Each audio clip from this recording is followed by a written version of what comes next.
జగిత్యాల రాజకీయాల్లో కీలక పరిణామం చోటు చేసుకుంది. కాంగ్రెస్ పార్టీలో కొనసాగలేనంటూ కాంగ్రెస్ సీనియర్ నేత జీవన్ రెడ్డి లేఖ స్పష్టం చేశారు. గత 20 నెలలుగా పార్టీలో మానసిక క్షోభకు గురవుతున్నానని ఆవేదన వ్యక్తం చేశారు. అవమానాలు పడుతూ పార్టీలో కొనసాగలేని పరిస్థితి నెలకొందని కార్యకర్తలతో సమావేశమే తెలిపారు.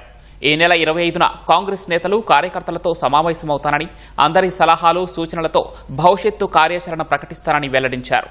తన రాజకీయ ప్రస్థానంలో మీ తోడు మార్గదర్శనం కావాలంటూ జగిత్యాల కాంగ్రెస్ కార్యకర్తలకు లేఖ రాశారు.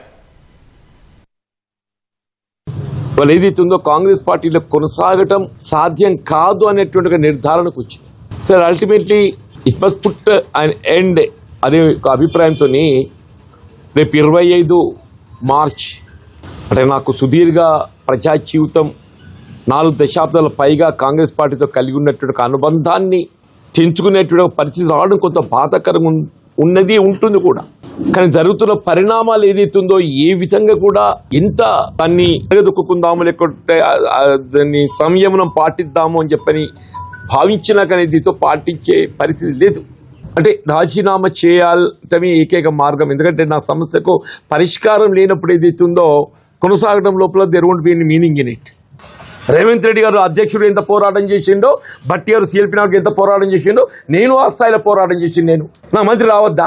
మరి ఆయన ఎందుకు కలిగి రాజీనామా చేయలేదే?